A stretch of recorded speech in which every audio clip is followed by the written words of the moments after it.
Bonjour à tous, c'est Myriam, j'espère que vous allez bien. Alors on se retrouve aujourd'hui avec une nouvelle vidéo. Je vais partager avec vous la réalisation de la décoration de mon layer cake, super original comme vous pouvez le voir, une déco qui sort de l'ordinaire. Je voulais vraiment le faire tel qu'il est, je l'avais vraiment imaginé comme ça, avec ces espèces de taches de peinture sur le gâteau et toutes les éclaboussures, et sur le haut cet effet de feuilles chiffonnées qui ressort du gâteau.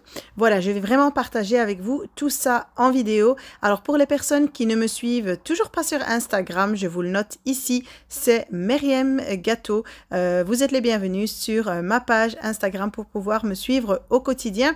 Et je m'excuse aussi de la petite absence maintenant sur YouTube, et une absence qui va encore se prolonger. En effet, je suis en plein déménagement, donc les vidéos vont un peu diminuer de fréquence, mais ne vous inquiétez pas, je reviendrai en force par la suite. Alors ici, pour la réalisation de ce gâteau, pour cette vidéo, je n'ai pas remontré toute la réalisation du gâteau. Vous trouverez toutes les vidéos sur ma chaîne. Vraiment, je vous ai déjà posté pas mal de recettes, pas mal d'idées de fourrage. Vous avez tout ce qu'il faut pour réaliser de bons gâteaux. Alors ici, pour la couverture, pour le lissage de mon layer cake, j'ai utilisé la crème au beurre à la meringue suisse. Et je laisserai également la recette, le lien de la recette dans le descriptif de la vidéo. Voilà, ici j'ai fait un beau lissage et j'ai laissé mon gâteau reposer au frais, et je suis venue réaliser les décorations qui viennent sur le gâteau. Alors comme vous le voyez, c'est juste du chocolat blanc fondu que j'ai fait fondre au bain-marie, je n'y ai rien rajouté, je l'ai laissé fondre tout doucement, et je vais prendre ici du papier sulfurisé, et comme vous le voyez, voilà, je coupe un morceau, ce dont j'ai besoin, et je vais vraiment bien le chiffonner entre les mains. Je le déplie à chaque fois et je le rechiffonne pour être sûr d'avoir vraiment cet effet de papier bien chiffonné comme il faut, et je l'ouvre pas complètement, je le laisse quand même assez chiffonné, surtout au centre, et comme vous le voyez, voilà, je vais faire juste couler le chocolat blanc par-dessus. Ici, avec une petite spatule, je vais essayer d'en mettre un peu partout, de la taille, évidemment, de la forme que je veux. Plus je veux que ce soit grand et plus je vais étaler. Et je vais bien tapoter sur mon plan de travail. N'hésitez pas à rajouter du chocolat là où vous voyez que le papier sulfurisé ressort encore, pour avoir vraiment une couche qui soit assez épaisse et qui ne se cassera pas pour pouvoir le déposer sur le gâteau. Voilà, je fais pareil avec une deuxième feuille encore.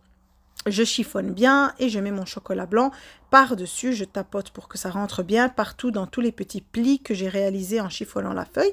Et je vais pouvoir aussi le faire en colorant le chocolat. Alors ici, j'ai laissé vraiment dans sa couleur naturelle pour les deux premiers, car j'allais quand même les peindre en doré, et je voulais en faire une qui soit de couleur bleue. Et voilà, j'ai rajouté juste du colorant en gel, comme vous le voyez, j'en ai mis une pointe, et je mélange bien. Ici, c'est la marque Progel pour le colorant. Voilà, je vais le mettre sur une autre feuille, un autre morceau de feuille que j'ai chiffonné, et pareil, je vais pouvoir l'étaler un peu pour avoir vraiment une belle forme de grande feuille qui sera chiffonnée. Alors je vais laisser soit sur le plan de travail figé à son aise. Moi j'ai directement mis au réfrigérateur pour aller plus vite, pour que ça puisse durcir et figer le plus vite possible. Voilà, ici ils ont bien durci, bien figé, je les ressors.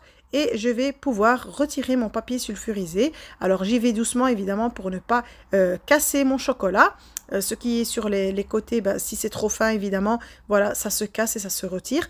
Mais c'est pas grave. Donc voilà, je retire toute la feuille tout doucement, quitte à la couper en plusieurs morceaux. Et voilà, regardez, on obtient une belle forme. C'est vraiment super sympa, très original pour décorer comme ça les gâteaux. Et on peut faire toutes les formes que l'on veut et l'utiliser dans plusieurs types de décoration. Voilà l'effet vraiment magnifique, j'ai vraiment aimé, c'est très facile à réaliser, et voilà, ça sort un peu de l'ordinaire et de ce qu'on a l'habitude de voir.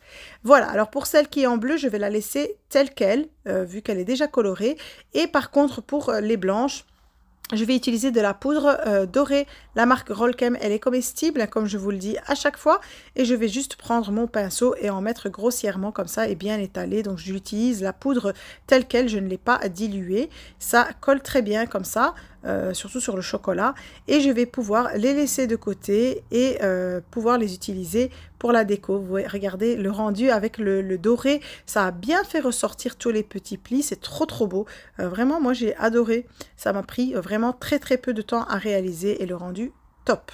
Voilà, ici je vous les montre de plus près et maintenant je passe à la déco de mon gâteau. Évidemment, ici je vous montre que je nettoie mon cakeboard vu que je fais toujours le lissage de mes gâteaux sur le cakeboard directement. Alors pour la déco ici que j'ai utilisé avec le pinceau, c'est de la crème au beurre à la meringue suisse. La même que j'ai utilisée pour la couverture, c'était des restes et j'ai coloré une fois avec un bleu ciel et une fois avec un bleu foncé. Et donc je prends, comme vous voyez ici, un pinceau moyen, ni trop petit ni trop grand, mais qui soit plat. Et comme vous le voyez, toujours commencer par l'arrière du gâteau quand on veut faire comme ça des petites décorations. On a plus tendance à bien relâcher la main une fois arrivé sur la face du gâteau. Et voilà, ce sera le côté qui sera le plus beau généralement. Donc voilà, je commence toujours par le dos et je tourne. Alors vous voyez, je pose très peu de crème au beurre et j'essaye de l'étaler. Alors là, c'est vraiment comme chacun veut. Moi, je voulais après tirer un peu plus les empreintes et les laisser vraiment avec bien les traces du pinceau au centre. Voilà, une fois que j'ai obtenu le résultat qui me semblait être le plus joli, je vais pouvoir passer à la couleur foncée. Alors pareil, je reprends très peu, vraiment un tout petit tas de crème au beurre. Ça ne sert à rien d'en mettre beaucoup. On ne verra pas trop les traces du pinceau et le rendu ne sera pas si joli.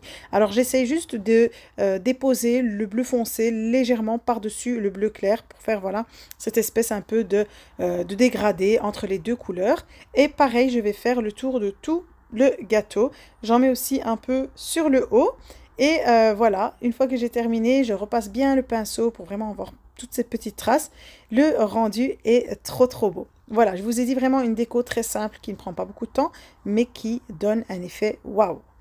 Ici, j'ai pris mes morceaux de chocolat. Comme vous le voyez, je regarde un peu où je vais le disposer et je prends un couteau, je fais une petite entaille dans le gâteau de la longueur de mon chocolat, de ma petite plaque de chocolat, et je vais juste enfoncer mon chocolat légèrement, sans trop forcer dessus pour ne pas casser mon gâteau évidemment. Alors j'avais mis d'abord le bleu derrière, mais j'ai changé d'avis finalement, j'ai rajouté le doré aussi derrière et je voulais que le bleu soit bien apparent devant. On peut aussi mettre par exemple des bâtons de Magnum Cake fixés au dos des tablettes de chocolat avec du chocolat fondu et les piquer sur le gâteau. Il y a plusieurs façons de faire. Alors moi j'ai pris après encore une crème au beurre dans une poche à douille très fine et vous voyez j'ai juste passé comme ça sur le pied de mes plaques de chocolat pour être sûr qu'elles seront bien fixées. Alors avec un peu de peinture dorée diluée, vous voyez avec un pinceau j'ai grossièrement fait des éclaboussures. Et la déco reste évidemment subjective et en fonction des goûts de chacun. J'ai mis des perles blanches de différentes tailles et des perles dorées. Voilà, j'essuie mon cakeboard et la décoration de mon gâteau est terminée. Voilà, j'espère que l'idée vous a plu, que vous avez apprécié cette petite vidéo. Car malgré le fait que je sois vraiment prise par mon déménagement, je voulais vraiment prendre le temps de vous publier une vidéo avec une réalisation que j'avais déjà réalisée. Et d'autres vidéos arriveront, mais tout doucement. Voilà, n'oubliez pas de liker si vous avez apprécié le contenu, de me laisser un petit commentaire comme d'habitude, j'adore vous lire et vous répondre. Si vous êtes nouveau sur ma chaîne, n'oubliez pas de vous abonner en cliquant sur la petite cloche. Et je vous dis à très vite pour une nouvelle vidéo. Prenez soin de vous, bye bye.